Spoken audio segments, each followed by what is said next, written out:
Los videojuegos son algo que siempre me ha gustado. A mi mamá, que se quedaba viendo desde la esquina cómo me había tardado 15 minutos en ir por unas tortillas, que ya estaban todas tibias, no tanto. En mi casa, de clase media baja, el estudio era lo primero y los videojuegos eran una distracción.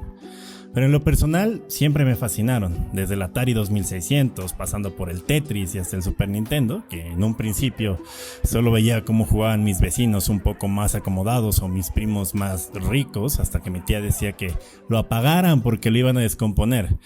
Era una forma de ver otras historias y otros mundos, cuando la calle de mi natal Coacalco se volvió más insegura. Estas maquinitas que funcionaban con 50 centavos eran una manera de socializar y de ver historias que eran mucho más emotivas que la realidad. Tiempo después dejaron de haber tienditas y las maquinitas en la esquina fueron sustituidas por unos güeyes casi adolescentes a los que no había que acercarse porque eran de la maña. Muchos de los que jugamos en esa misma maquinita elegimos otro camino. Muchos otros ser cuates de los morros de esa motoneta. ¿Era el simple hecho de la pobreza el que hacía que los morros se fueran decantando por no seguir el camino correcto? ¿Era la falta de oportunidades o era la pobreza? No es juicio, simplemente así se dieron las cosas. Por mi parte, considero que tuve mucha suerte. Muchas personas me apoyaron cuando me sentía abandonado, cuando pensaba que ya no me iba a alcanzar para el día siguiente. Pero ¿y los que no? Carecer de apoyo es un pase asegurado para engrosar las filas de los malos. Me parece que ese es un buen tema y algo que personalmente siempre he querido investigar.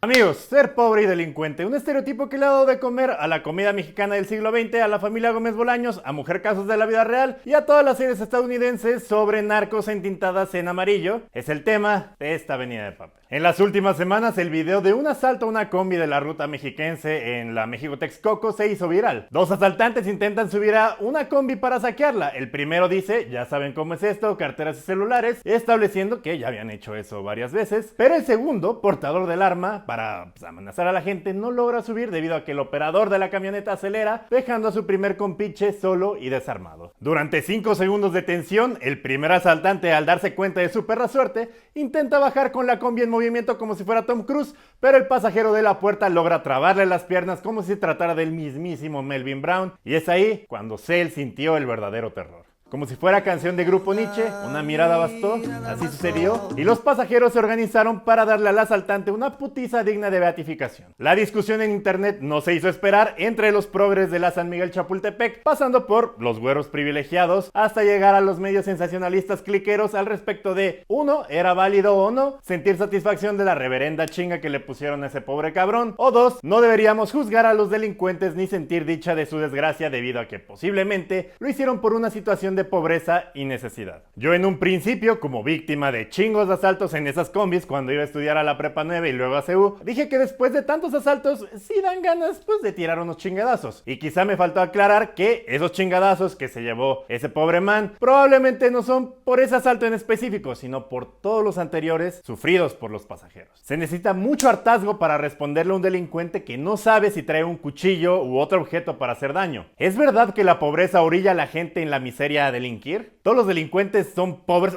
Lozoya. ¿Es verdad que tienes que haber nacido en Cartolandia con una pistola en lugar de chupón para poder opinar de esos temas? Hoy en Avenida de Papel, desigualdad y delincuencia.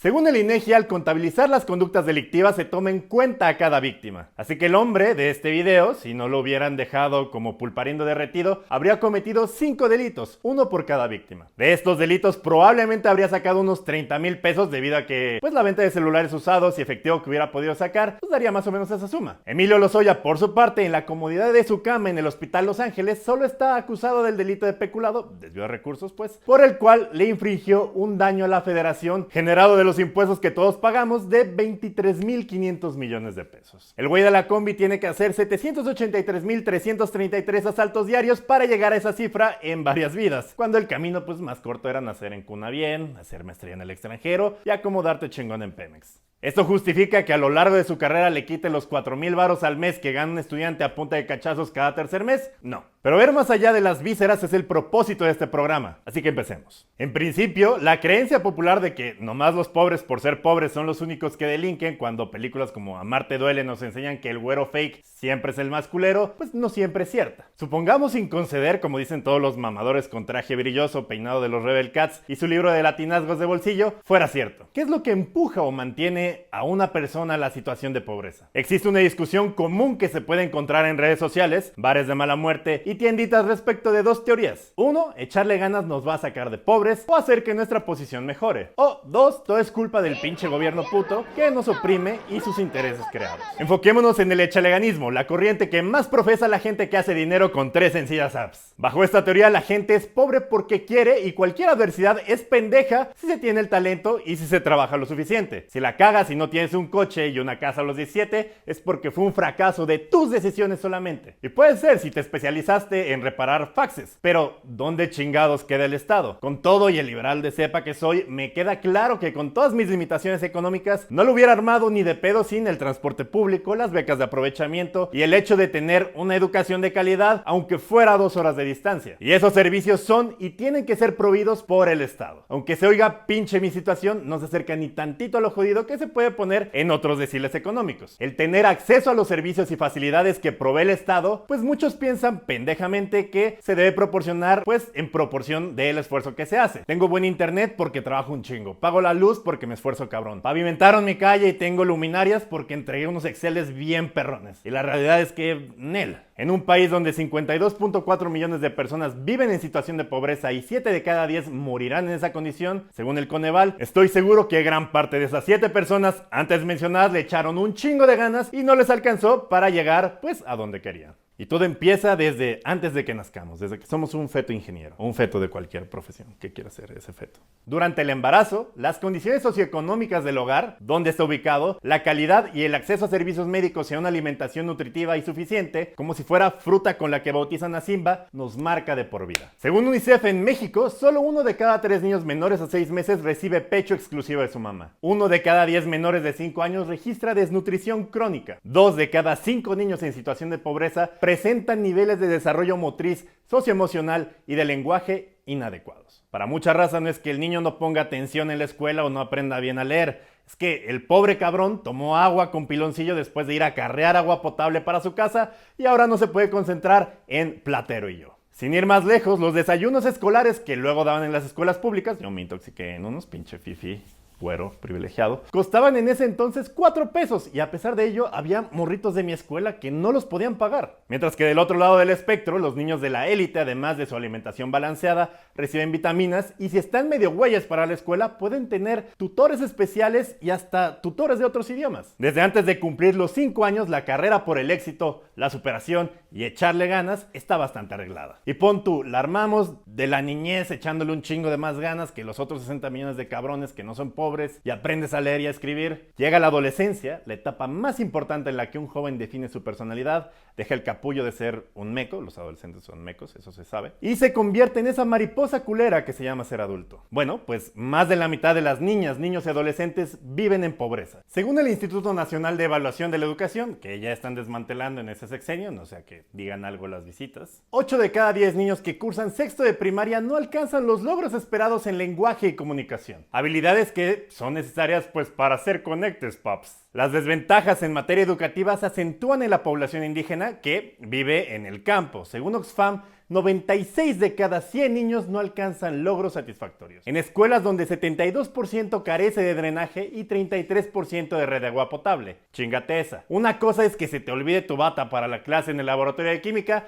y otra es que no haya ni baño para que el profesor pueda ir. Obviamente para mucha raza que lleva 16 o 17 años echándole ganas, 42.4% de los jóvenes llegan en condiciones de pobreza y agotamiento. De los 21 millones de jóvenes entre 15 y 24 años, menos de la mitad cuenta con un trabajo y de ellos 5.7 millones están en la informalidad laboral. Ya saben, contratos que se renuevan cada mes, repartiendo Uber Eats, venta de fotos de pies, etc. Y por otra parte hay alrededor de 3 millones de jóvenes que no estudian ni tienen un trabajo remunerado. Y esto se recrudece el doble cuando hablamos de etnias indígenas que viven en lugares rurales y que tienen muy poca posibilidad de llegar a puestos directivos en empresas. Según el INEGI, 50 de cada 100 mexicanos que en la adolescencia se encontraban en la parte más baja de la distribución socioeconómica permanecen ahí al alcanzar la edad adulta. Los otros 50 que lograban escalar posiciones y que ahora se sienten capitalistas, mentalidad de tiburón y que se levantan a las 5 de la mañana a ver el mercado en una app de tradeo que hace perder dinero al 70% de sus clientes, solo el 25% accede al siguiente escalón. Solo 3 de esos 100 mexicanos llegan al nivel más alto de la escala socioeconómica. Y de acuerdo a la teoría echaleganista, solo estos 3 le echan las ganas suficientes para estar ahí. Pero si a mí me preguntan, viendo a mis papás, viendo a los Ubers que doblan turno, viendo a todas las señoras que trabajan 7 días a la semana, 24 horas al día, siendo ama de casa y en la noche abriendo un puesto de antojitos, un chingo de mexas le están echando ganas. Lo que es evidente es que múltiples factores de cómo empezamos esta carrera, con cuánta ventaja inician otros sobre la misma, qué cantidad de armaduras legendarias puede comprar el otro para romperte el hocico mientras tú estás todo encuerado con tu armadura de envoltura metálica de bocadín, define no solo muchas veces, sino la mayoría de las veces qué tan lejos llegamos y no solo las pendejas ganas que le echamos, con todo el hambre, cansancio y servicios con los que contamos cuando nacimos. Pero hey, me dirán, Durden, hay muchos millonarios, ricos, empresarios, poderosos, que empezaron desde abajo, desde la raza, como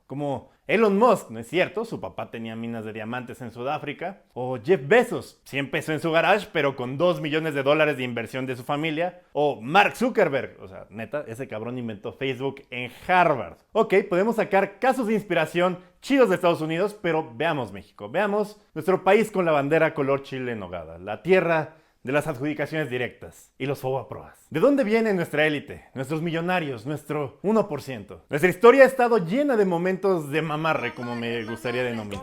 El mamarre de los financieros porfiristas, el mamarre de los empresarios del México revolucionario y postrevolucionario que todavía sostiene grandes fortunas del presente y en el que todos tienen en común que han crecido en función de la lana y las rentas que el Estado, el gobierno, para efectos prácticos, no me crucifiquen adoradores de Jelinek, les ha permitido mamar. El mamarre.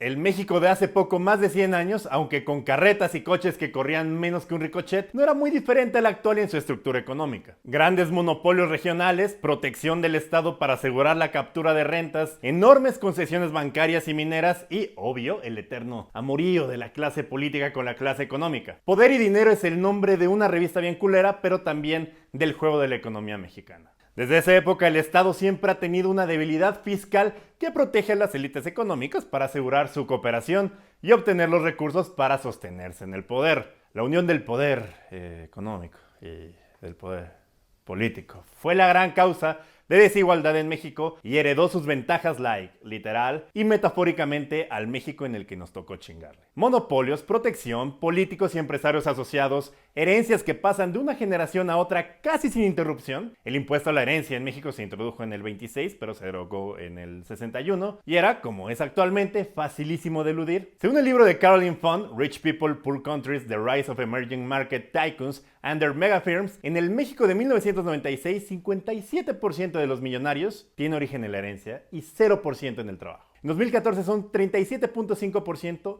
y 12.5% respectivamente. En el mismo lapso, las fortunas provenientes de la privatización gubernamental saltaron de 14.2 a 25%, tal como pasó en Estados Unidos en el siglo XIX. De las fortunas producto de la herencia o de conexiones políticas, privatizaciones, concesiones para explotar recursos naturales, se desprende el 71% de las fortunas en 1996, 69% en 2001 y 62% en 2014. Del trabajo y el emprendimiento de empresarios que sí, le echaron ganas, el 28, 30 y 37% respectivamente. Que está chingón, pero no tienen nada que ver con que casi 2/3 de las fortunas de la época moderna de este país son concesionadas. En México, más de la mitad de las personas en el quintil más adinerado, así se dividen los niveles de este Mortal Kombat llamado tener lana, también provienen del mismo. Mientras que de 100 nacidos en el quintil más pobre, menos de 2 llegan a incorporarse al más rico. ¿Y de qué industrias se estarán preguntando? Pues la explotación de recursos naturales como la minería, el sistema financiero y los medios de comunicación,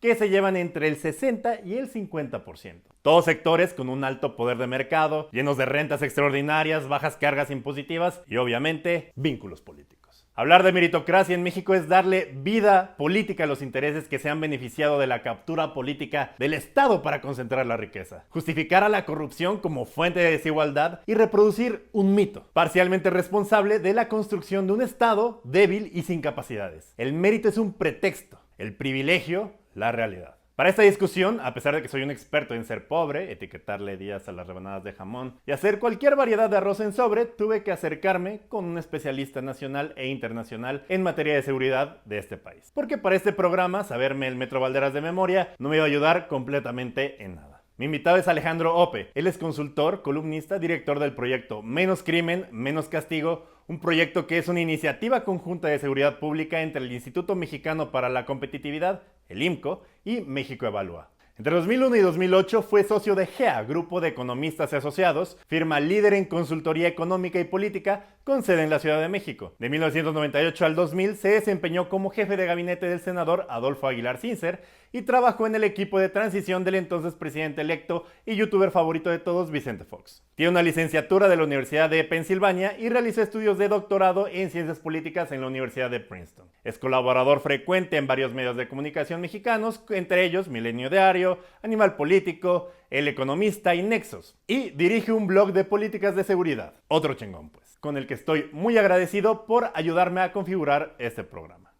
Oye, Alejandro, tú eres un analista muy reconocido en el campo de seguridad pública, de investigación del crimen en el país. Has estado en múltiples campañas y has escrito en los grandes diarios del país. Y esta semana, por un video viral de un asalto al transporte público que acabó en una especie de linchamiento, se vino a la discusión pública una teoría que quizá está más enraizada en la sociedad por ciertas razones, respecto de que cuando la gente está en necesidad o cuando tiene o está en una situación de extrema pobreza, tiende a realizar actos criminales. Tú tienes una teoría diferente al respecto.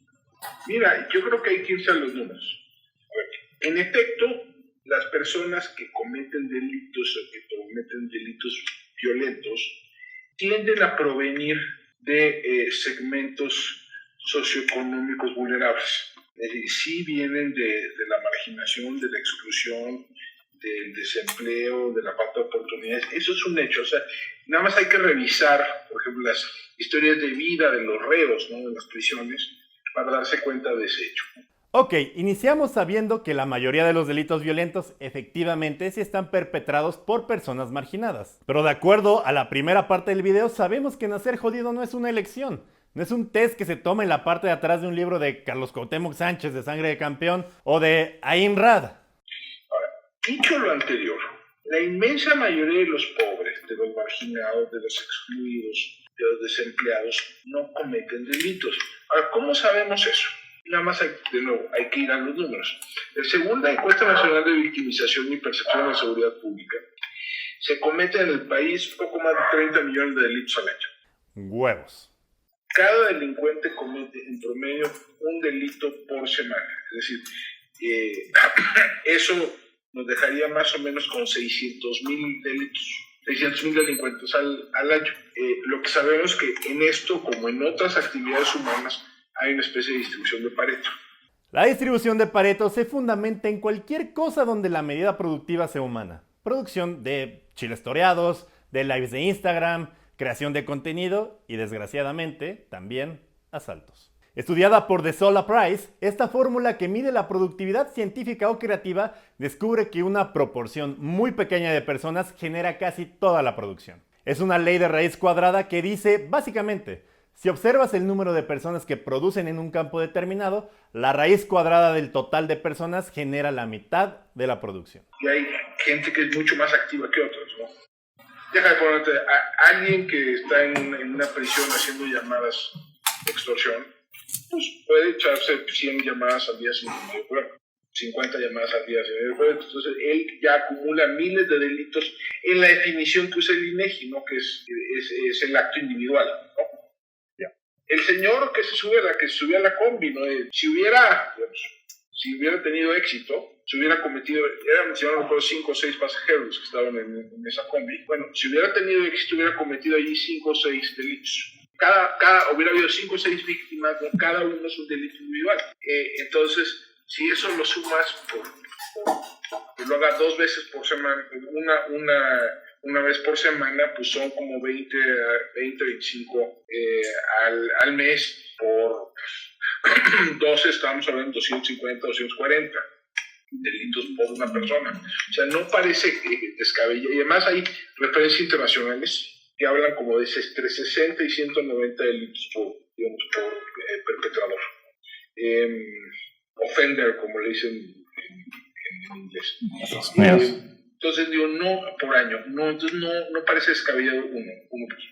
Y no parece descabellado que el grueso se concentre en unos cuantos. Según el Coneval, 55 millones de población. ¿Por qué hubo tanta gente que se indignó del hecho y hubo algunos que hasta lo celebraron? Pues porque muchas provenían de esa pobreza o tuvieron contacto con ella. Porque claramente el 98% se ha visto en esas situaciones y no se ha ido a asaltar. Y no solo eso, también hay un componente de sexo que derriba esta teoría de que los pobres, en desesperación, delinquen. Sigue siendo el hecho contundente que la mayor parte de los pobres no cometen delitos. Además, aquí hay otro elemento que yo creo que vale la pena destacar, que es la pobreza tiene un rostro femenino, pero las mujeres, la pobreza se ensaña más sobre las mujeres que sobre los hombres. Okay. Porcentualmente hay más mujeres que hombres en situación de pobreza. Según la Organización Internacional del Trabajo, en México las mujeres dedican 3 veces más tiempo que los hombres a los trabajos domésticos y de cuidado sin remuneración. Sin contar los días que juega el América o las Chivas. El 54% de las mujeres entre 15 y 49 años no percibe ingresos, mientras que el 85% de los hombres de entre 20 y 64 años tienen un empleo remunerado. Esta desigualdad entre trabajo e ingresos es uno de los fundamentos que imposibilita a la mayoría de las mujeres a salir adelante y echarle ganas. En cambio, con el delito es exactamente lo opuesto. Según la ENVIPE, la Encuesta Nacional de Victimización y Percepción de la Seguridad Pública de INEGI, en los delitos donde estuvo presente la víctima, que son como 18 millones al año, y donde se pudo identificar el género del victimario, en 84% de los casos eran solo hombres. Y si le sumas donde eran hombres y mujeres, o sea, había de los dos géneros, entonces llegas al 92%. O sea, en 9 de cada 10 delitos hubo un hombre involucrado. Entonces, las mujeres sufren más de pobreza, pero cometen menos delitos proporcionalmente. Y más, también, por ejemplo, piensa en la distinción entre lo urbano y lo rural. Hay mucho más pobreza en zonas rurales que en zonas urbanas, pero el delito tiende a ser un fenómeno básicamente urbano. Sobre todo, digamos, el delito patrimonial, ¿no? Como lo que vimos en la combi, ¿no? Entonces, ese es un delito que hay un sesgo urbano en eso, ¿no? Entonces, de nuevo, es decir, hay más delito donde tiende a haber menos pobreza. Es decir, algunos de los municipios más seguros del país son también algunos de los más pobres. Pienso, por ejemplo, en algunos municipios rurales en Oaxaca, Chiapas. Lo ves, por ejemplo, incluso a nivel de estado, ¿no? El estado de Yucatán es un estado relativamente pobre, o sea, tú lo agarras los indicadores socioeconómicos y es un estado relativamente pobre comparado con, por ejemplo, el norte del país. Su tasa de homicidio es 10 veces menor que la tasa nacional. Sí. Y luego tienes ejemplos, digamos, el contraejemplo, ¿no? Por ejemplo, Ciudad Juárez, ¿no? Tuvo un crecimiento aceleradísimo durante varias décadas. Lo mismo, por ejemplo, Guanajuato, ¿no? Y son ciudades, son estados que han enfrentado una explosión de violencia criminal espectacular. Y estados que son mucho menos prósperos y no. Y municipios que son mucho menos prósperos y no. Entonces, la relación, a ver, no es que no haya una relación, sí la hay, ¿no?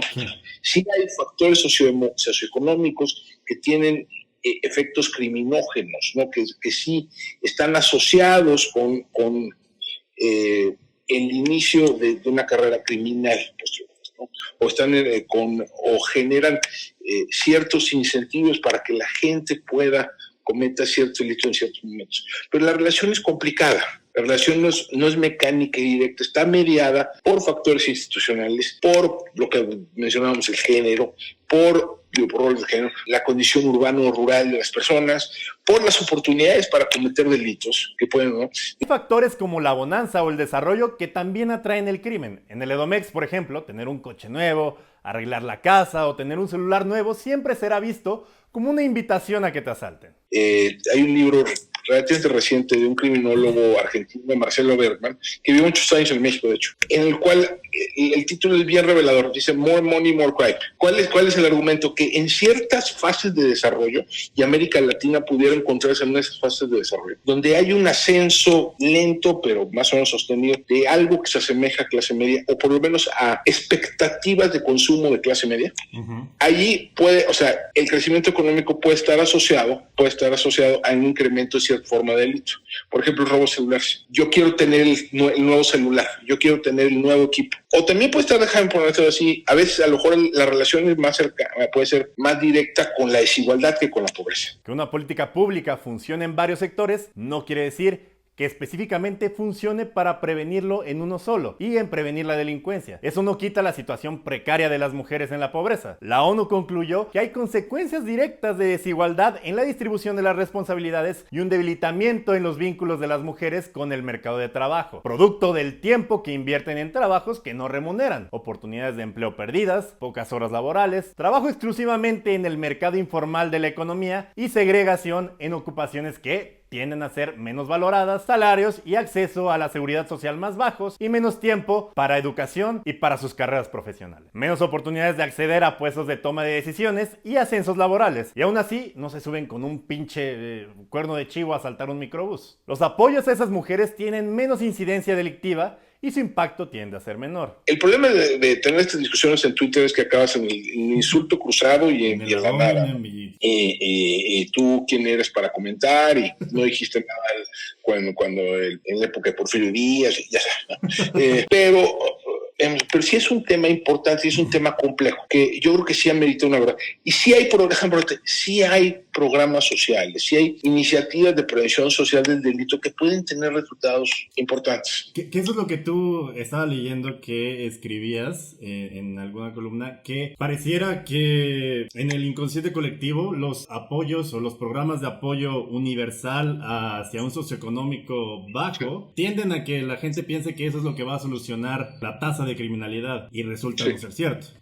Por lo mismo que mencionaba antes, ¿no? Porque no, son programas que van a un grupo de población que de cualquier manera no cometería delitos.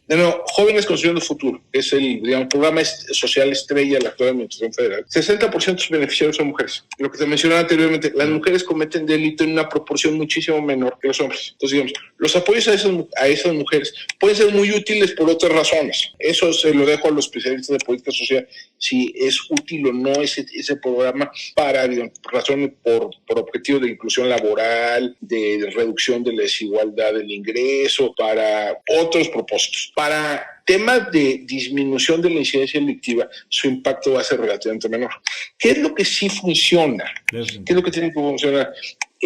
Son las iniciativas o los programas que van dirigidos sobre todo a grupos que ya están en conflicto con la ley. Por ejemplo, iniciativas para atender a las personas que están en el sistema de justicia para adolescentes. Son relativamente pocos, pero digamos, allí son chavos que son 13, 14, 15, 16, 17 años, donde intervenciones relativamente cortas y intervenciones bien pensadas, bien diseñadas, pueden evitar, ¿no?, reincidencia, pueden evitar que entren, digamos, en este ciclo donde entran a la cárcel, eso los vincula con redes criminales, eso los hace cometer otros delitos, eso los lleva no a la cárcel y así no. O sea, en una carrera descendente terrible, ¿no? Entonces, si tú puedes intervenir en esos puedes tener efectos bien notables.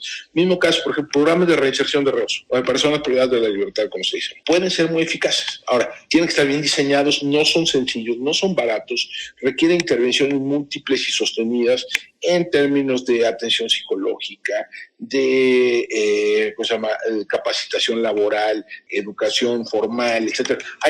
Tienen muchas piezas, pero pueden funcionar bien. Programas de atención, por ejemplo, a usuarios dependientes de ciertas drogas, también pueden funcionar muy bien. Pero son ese tipo, es lo que tiende a funcionar, es lo que vas ahí. Un poquito más general, por ejemplo, lo que te decía, que sí hay una relación entre pobreza, exclusión, etcétera, y delito, pero digamos, mediado por otra cosa. Hay, por ejemplo, al parecer, una relación estadística bastante robusta entre embarazo adolescente y comisión de delitos 10, 15 años después. O sea, ¿por qué? Porque digamos, el embarazo adolescente mete a la gente en un carril de exclusión. Para que se den una idea, 4% de los partos en México no contó con asistencia de un médico o una enfermera. Tal porcentaje asciende a 13.2% si hablamos de mujeres rurales pobres. Cuando hablamos de mujeres indígenas rurales pobres, asciende a 33.9%. Entonces, por ejemplo, son embarazos muchas veces que son de riesgo, que no están atendidos adecuadamente, que no reciben, que las madres no tienen una red de apoyo. Entonces, por ejemplo, la atención perinatal, ¿no? De arranque médica, pero también psicológica, de trabajo social, etcétera. A esas madres puede tener efectos importantes. Hay algunas, por ejemplo, intervenciones en el espacio urbano, y se le llama así genéricamente CEPTED, que es, o sea, si yo intervengo el espacio urbano para reducir factores de riesgo de comisión de delitos. Y algunos pueden ser como súper obvios y súper físicos, ¿no? Déjame poner luminarios. Abrir un espacio, ¿no? Donde la gente se congregue, donde la gente pueda salir con cierta tranquilidad en ciertos barrios. Lo que se hizo, por ejemplo, en Medellín, en Colombia, se hicieron varias intervenciones súper interesantes en lo que llaman en las comunas marginadas, donde ponían unas bibliotecas impresionantes y ponían unos centros deportivos impresionantes, que era, digamos, le cambiaba el rostro, ¿no? al barrio. Entonces, ese tipo de cosas tienden a funcionar, pero son focalizadas, van con rayo láser, van dirigidas a grupos muy específicos. Eso es lo que tiende a funcionar, porque parte del reconocimiento que el grueso de la actividad electiva lo cometen unos cuantos. Sí. Ahora, los otros programas sociales pueden ser muy útiles para otras cosas. Pero no para la delincuencia. Pero no necesariamente para eso. O sea, parte del problema y parte luego del cinismo que surge en torno a algunas de estas iniciativas de prevención social del delito, ¿no? Que son, digamos, los abrazos de la frase famosa, es que identifican, o sea, hacen un empate conceptual entre política social y prevención social de delitos. Son dos cosas distintas, ¿no? Entonces, se le estás pidiendo peras al olmo. Sí. Pero si esperan si el punto de venta de Jóvenes Construyendo el Futuro es que va a reducir la incidencia delictiva, pues ya perdieron. Sí, total. O sea, ya va a quedar deslegitimado el programa, que puede ser bueno por otras razones, de nuevo, eso que lo discutan otros especialistas. Pero, o sea, si así lo vendes, pues vas a acabar deslegitimando programas que pueden ser útiles para otros propósitos. Y acabas deslegitimando el concepto mismo. Sí. Entonces, eso es parte del problema. Entonces, no, aquí dejamos en la discusión que se había. Sí, es cierto. O sea, el señor que se sube a la combi, muy probablemente haya provenido de un entorno social complejo, de alta marginación, de exclusión, de deserción escolar, de desempleo, de falta de oportunidades. Todo eso es muy probable. Digo, no lo sé, habría que revisar la historia de vida del señor. Pero eso puede ser. Pero también es cierto que muchos otros que tienen historias de vida similares no lo hacen. Sí, o sea, de acuerdo. Y lo que yo pienso, sobre todo, es, pareciera que en el inconsciente, sobre todo digital colectivo, es que pareciera que son delitos de famélico. O sea, de la primera vez de repente se vieron sin chamba y dijeron, voy a agarrar una pistola y me voy a persignar y voy a ir a asaltar. En este caso, si tú te fijas, es bien interesante lo que dice el señor cuando se sube. Uh-huh. Ya saben cómo es la cosa. Ya lo había hecho otra vez. O sea, ya tenía como cierta rutina en la cabeza, ¿no? Ya tenía como cierto modus operandi en la cabeza el señor.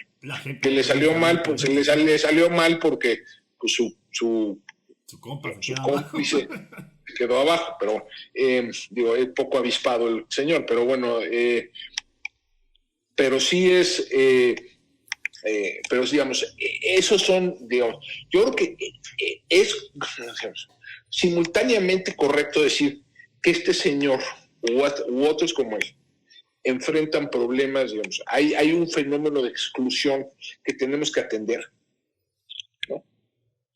Y que el grueso de los pobres no cometen delitos. Los dos hechos, ambas cosas son ciertas.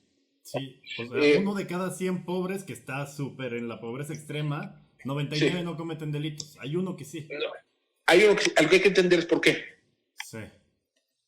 Hay que entender por qué no, o sea, tratar qué genera esa deriva, ¿no? Y a lo mejor tiene que ver, por ejemplo, con ciertos patrones de desarrollo urbano, o a lo mejor tiene que ver con la precariedad de los mercados laborales en ciertos puntos, en ciertas ciudades. A lo mejor tiene que ver, digamos, con un incremento de la desigualdad. A lo mejor tiene que ver, de nuevo, con lo que te mencionaba antes, digamos, con un incremento en las expectativas que no corresponden a los incrementos en los ingresos. A lo mejor tiene que ver con la disponibilidad de armas de fuego. A lo mejor tiene que ver, ¿no? Sí. O sea, porque a lo mejor tiene que ver con las oportunidades, digamos, cómo está configurado el espacio urbano. O sea, sí, pero o sea, es cierto, o sea, sí hay factores socioeconómicos que hacen más probable que una persona tenga una carrera criminal. Pero es uno de 30 factores. Sí, pero eso está mediado por otras cosas. Sí. Y son esas cosas, también es lo que tenemos que tratar de entender, ¿no? Y sí es una discusión importante, y es una discusión interesante que no se presta a 280 caracteres. Y no se... al eslogan, o sea, sí es complejo, es una discusión compleja. El sexenio pasado, ¿te acuerdas que crearon, le apostaron, sobre todo al primer principio de la administración de Peña Nieto, le apostaron mucho a lo que llaman la prevención, ¿no? Sí. Que supuestamente no se había hecho en el sexenio previo. Uh-huh. Tampoco era cierto, pero bueno, en fin. Y entonces crearon una subsecretaría, crearon una cosa que se llamaba el PRONAPRED, el Programa Nacional de Prevención. El problema es que como no tenían claro qué es lo que querían hacer, acabaron financiando de todo tipo de cosas,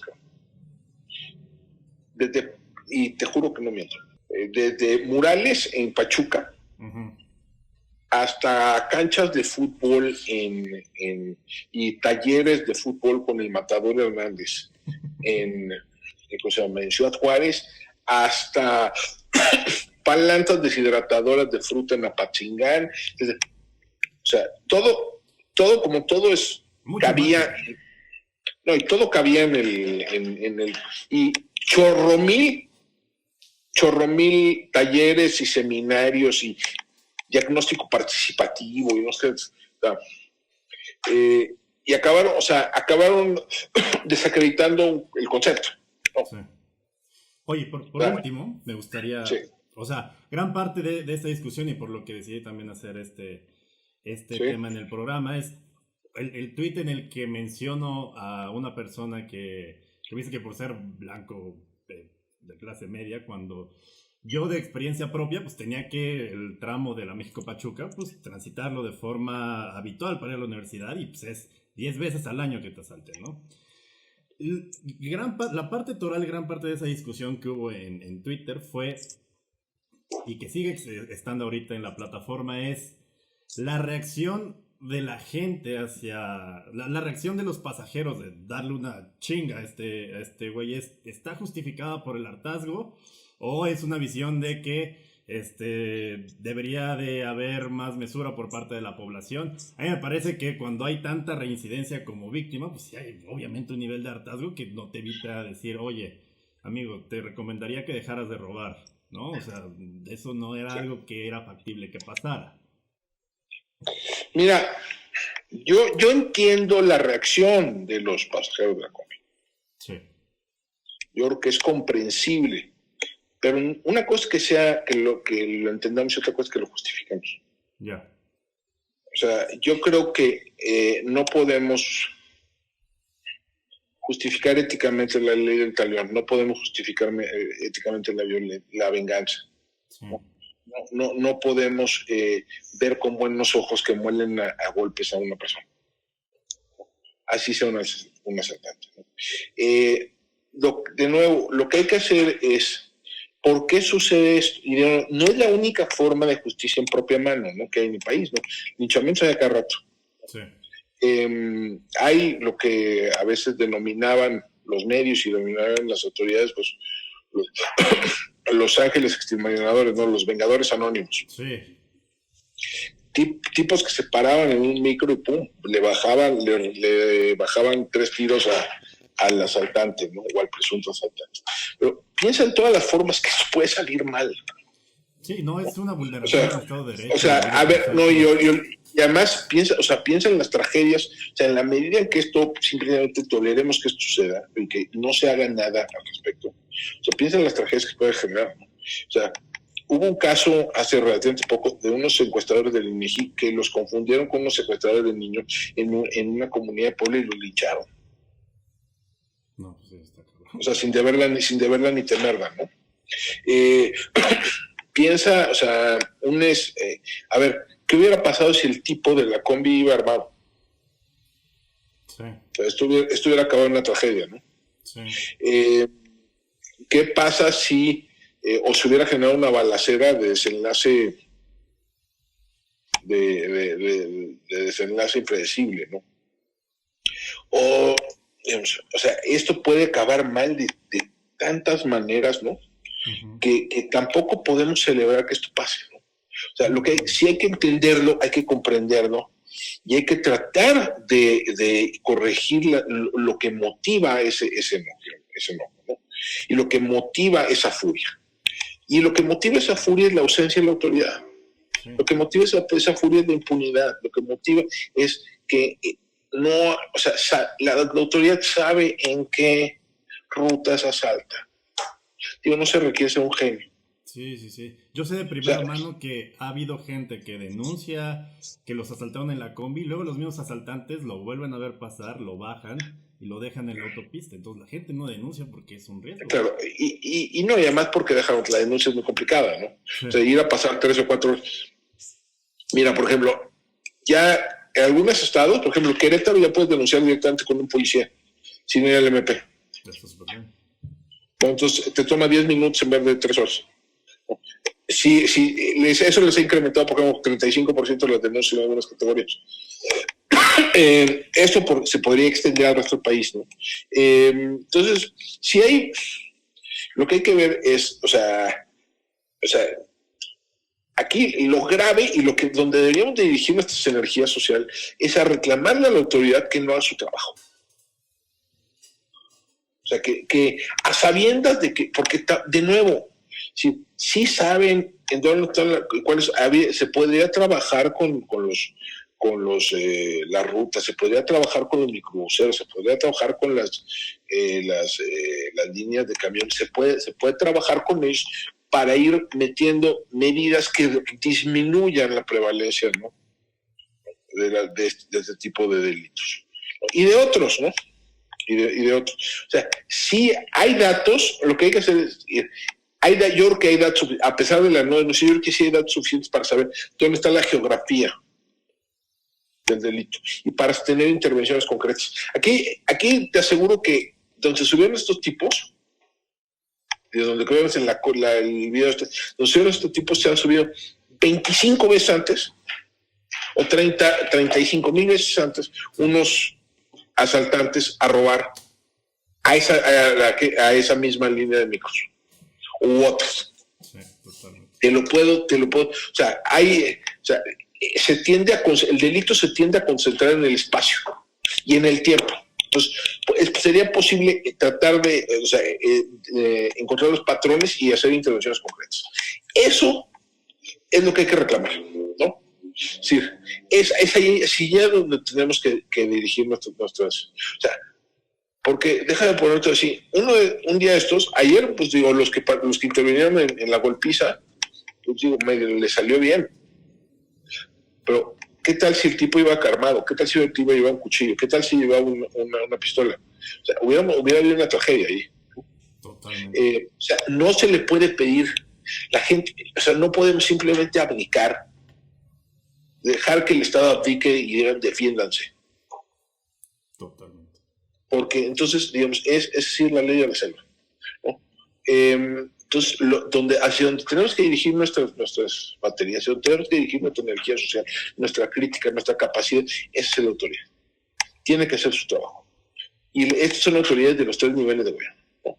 Porque, a ver, esto sucede, a ver, deja de ponérselo así, y es también parte del problema.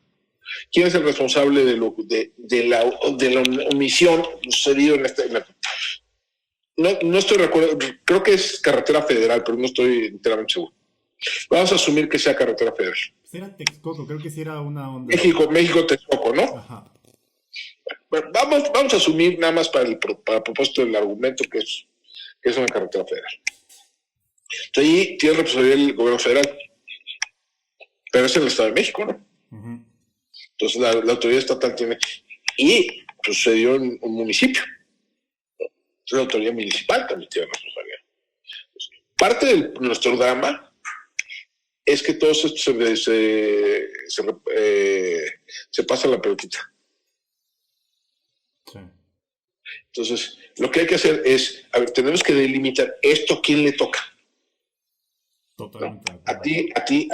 A ver, y a cada quien qué tramo de responsabilidad le toca. ¿No? Exactamente. O sea, parte de nuestro drama, del drama de la seguridad en México, es que tenemos un déficit de rendición de cuentas. Si la gente no hace su trabajo, no pasa nada. ¿No? Entonces, eso es lo que hay que ir corrigiendo, ¿no?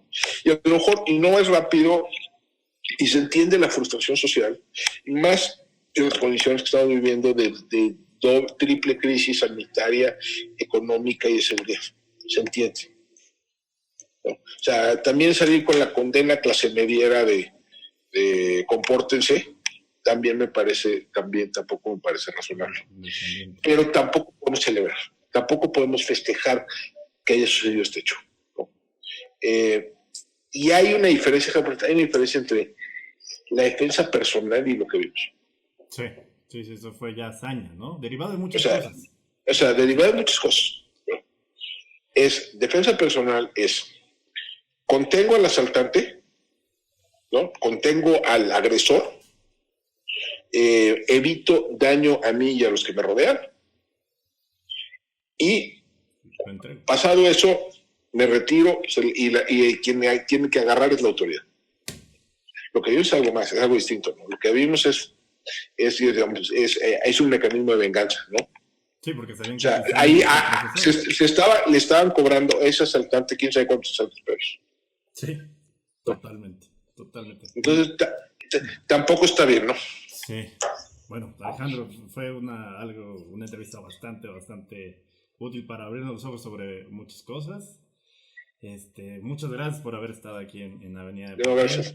Y nada, tío, aquí dejamos donde te pueden seguir, donde pueden seguir tus columnas y donde pueden seguir tus opiniones. Muchas gracias. Pues, otra vez, muchas gracias por estar acá. Eso a ti. La mayoría de los que me ven por pura estadística, al igual que yo, tendrán una historia de lucha y resiliencia para intentar salir adelante.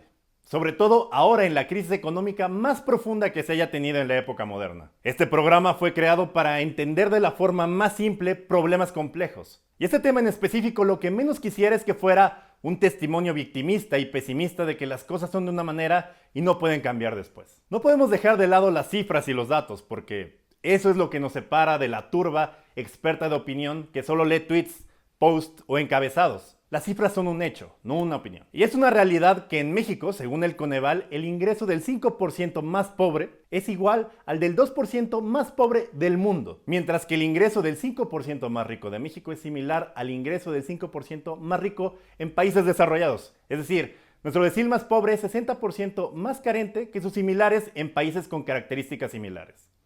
Pero eso sí, el 5% más rico es igual de rico que cualquier cabrón de Nueva York, Londres o Singapur. Y al contrario de lo que muchos podemos pensar, el talento y el esfuerzo no son necesarios ni suficientes para hacerse rico. Si bien echarle ganas y ser talentoso ayuda, hay personas que disfrutan de un éxito espectacular sin tener lo uno ni lo otro. ¿O tú crees que este cabrón está desarrollando la cura contra el COVID? ¡Nel! La pobreza no es un asunto motivacional, es un asunto de oportunidades y de condiciones con las que vamos a luchar y que están decididas incluso antes de nacer. ¿Qué podemos hacer para que los que siguen después de nosotros no tengan que ir pegándose en el vidrio de la combi rumbo a la escuela o el trabajo porque no durmieron bien? Muchas cosas.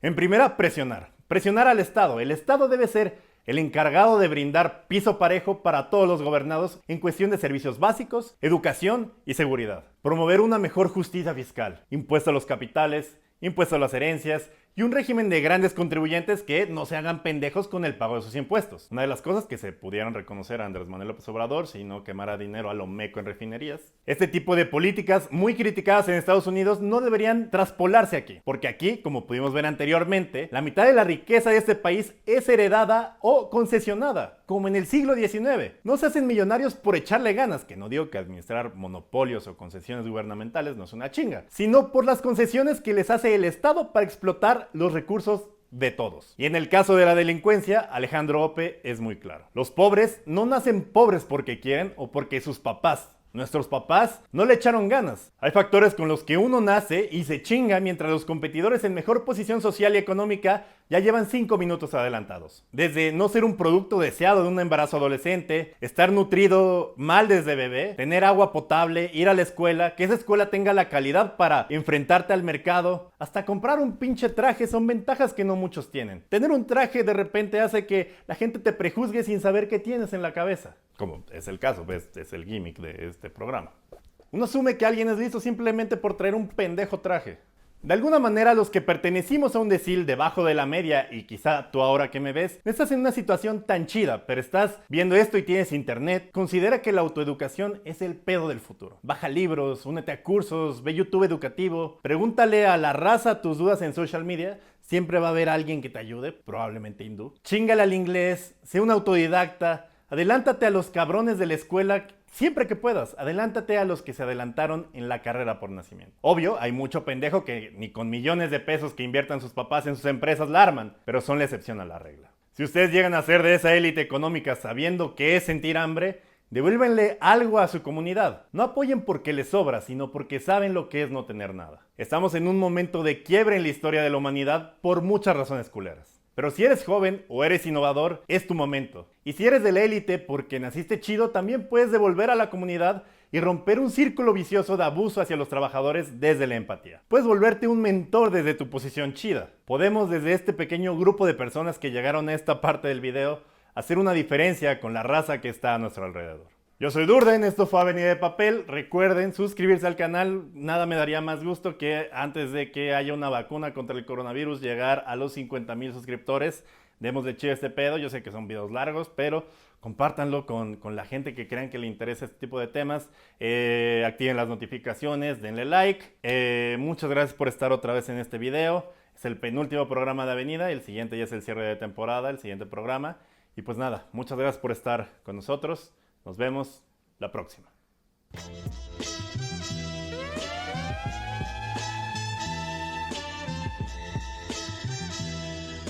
Durante 5 segundos de tensión, el primer asaltante... Estoy ahogando con esta pinche corbata. Aparte, no usen corbatas en época de COVID. Solo si están haciendo la mamada. La discusión en internet no se hizo esperar entre los ¿Qué pedo? Parece que lleva sin grabar una semana. Ah, sí. Se me atoró un pedazo de palomita de ayer. Qué asco. De esos como gajitos. ¡Ew! Lávense los dientes. Sí me los lavé, pero se quedó. Pero se me quedó ahí. O sea, es que es como cuando se queda muy, muy abajo, que ni siquiera.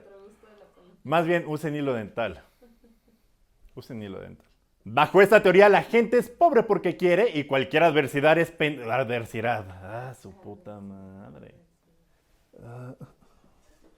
Sus ricos tamales oaxaqueños. Durante el embarazo, las condiciones socioeconómicas del hogar, donde... que te valgan verga las comas, amigo, no hay pedo. En escuelas donde 72% carece... 72%, sí, sí lo dije bien. Cuando lo digo bien, hasta yo me escucho equivocado. De las personas en el Don Quintín. Entre 2001 y 2008, 2008, porque somos inclusivos. 2001 y 2008.